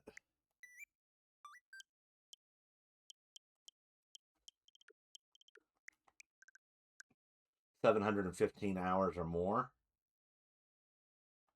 in Pokopia, which, I mean, there's my Stardew Valley total. Like I said, Stardew Valley is kind of my go-to. So, like,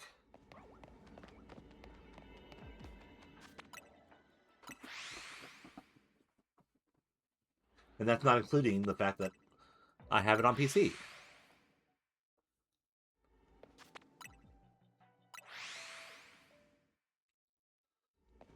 So I could play a modded Stardew Valley on the stream, and I probably will at some point.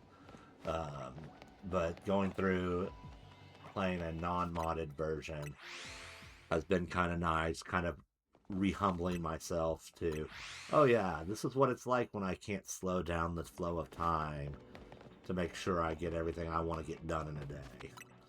Which, I mean, that being said, playing through modded the first time where I had that ability was an interesting playthrough for me. Because I was like, okay, I'm not going to try to do too much with it. And then I was like, you know, what would happen if I accomplished everything I set out to accomplish in a day without having to worry about it? What would happen if I forgot to start time in the morning and just did everything on my farm, watering and taking care of the animals and making sure to move the processing over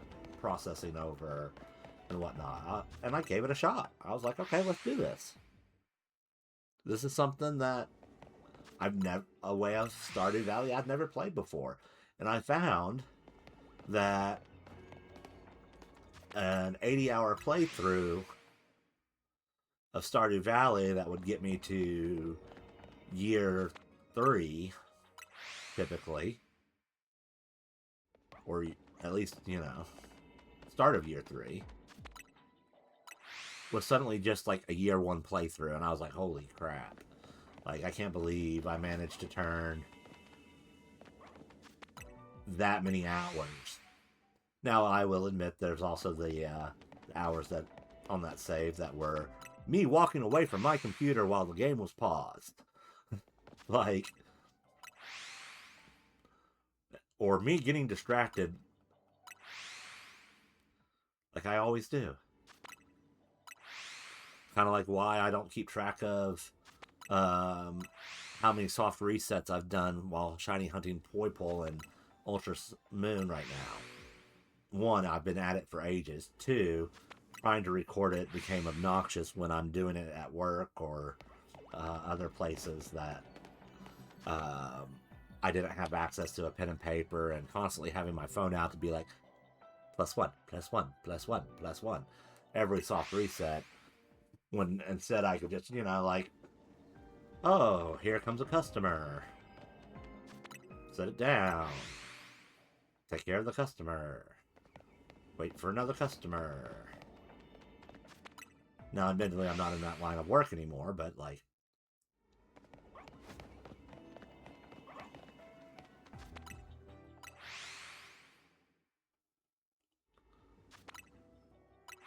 the convenience of trying to record it was not there. And the focus to remember to record it typically wasn't there either.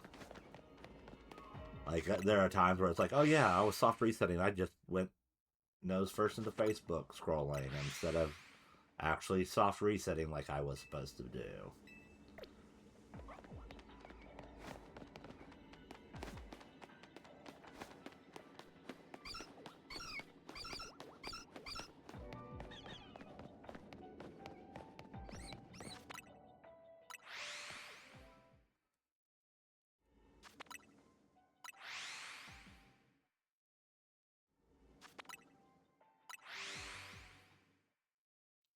So I figure what we'll do is we'll keep at this until either I get the shiny Cleffa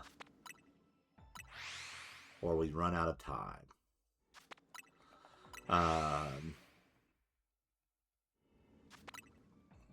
And when I say run out of time, I mean run out of time for the donut. We have basically 7 minutes left of this stream, so like I will continue this Cleffa hunt. Probably without you all. Mainly because, while yes, I have no problem continuing this hunt and like seeing it through to its end on stream necessarily, there is the factor that I do have children and they do like to do things like eat dinner. And I have a feeling that they will be wanting dinner in the near future, so rather than push their dinner back and so I can make sure to get you all a shiny on stream of this, I will likely pause this and get off the stream and we'll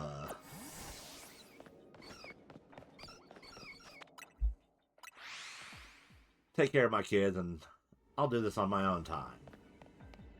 Because I have a feeling that I will be done with this, or at least this particular hunt, by the next time I'm on stream. Be it deciding that the medium zone wasn't worth it, and waiting for a small zone to get us our shiny.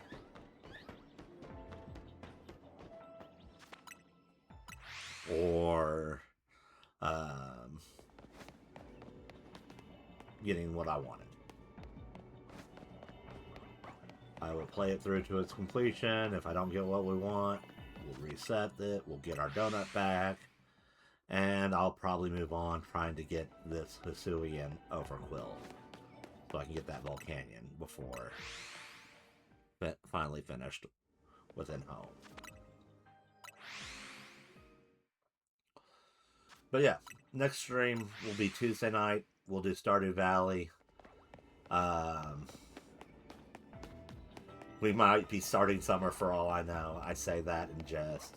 My plan is not to go through the entirety of spring. But, like, my plan also wasn't to go past the Egg Festival. So I could have the Egg Festival be on stream. Which I ended up getting 12 eggs, so take that, Abigail.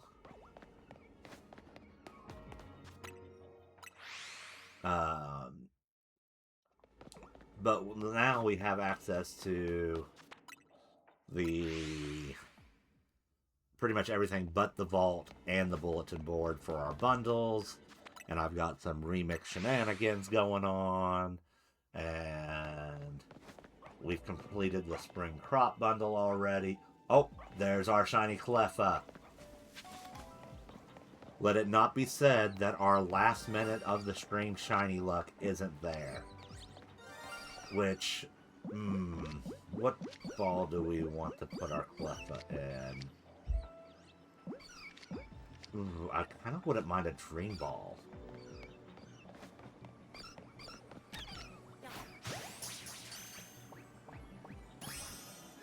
Nice. Rock on. So we will not be resetting this zone. We will be progressing with our shiny Cleffa.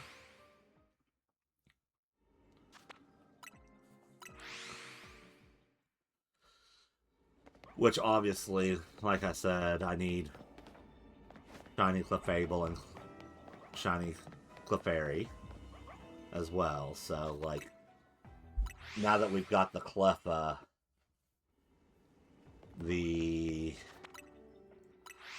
idea of getting a Clefairy would be preferred, I think. Just because the process of evolving Clefairy, or evolving Cleffa to Clefairy. Alright. We're not going to fail this Dox button either.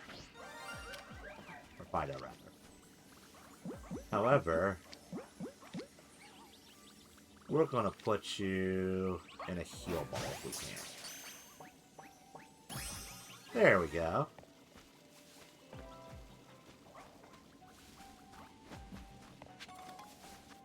So that's, let's see here. That was a disaster. There we go.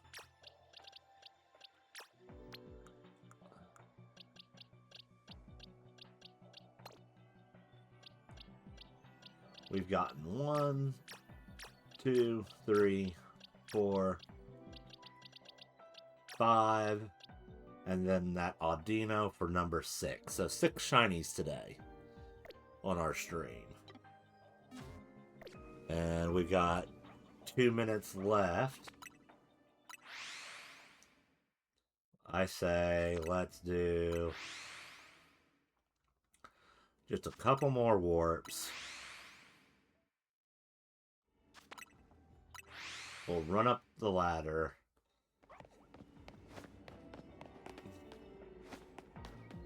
We'll do a run around like this. Run up the ladder. And see if we can get a Flabébé.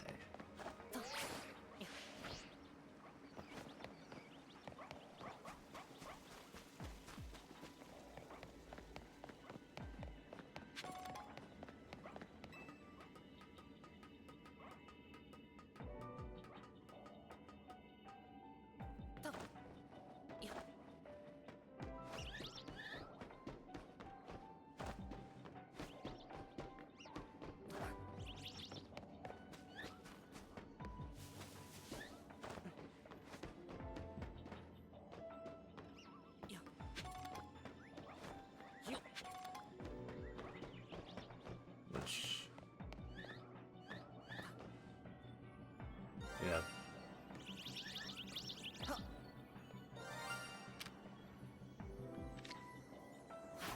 Flabébé.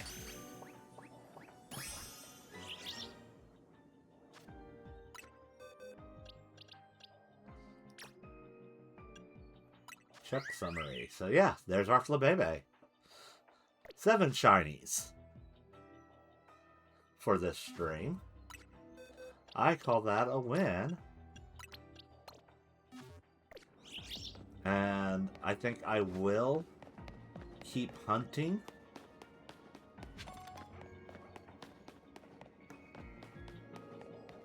At least, you know, I figure we've got the Cleffas so easily available. I will keep hunting this off stream and run down the timer rather than just running away from the zone. And then next time we go hunting, we'll probably start with putting the new additions from tonight or from today's stream. So the Cleffa, the Flabébé, they will go in, and the Amura, they will all go into their spots and home at the beginning of our next Shiny Sunday. and I will keep at this and see if I can't get that Overquill so we can also get that Shiny Volcanion placed in our Shiny Living Dex as well. So thank you for joining me for another Shiny Sunday. And I'll do one more loop around before I say goodbye. I doubt we're going to get Shiny number 8.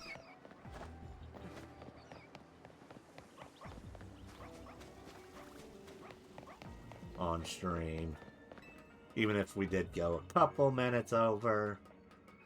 But that goes for me just starting maybe just a hair late.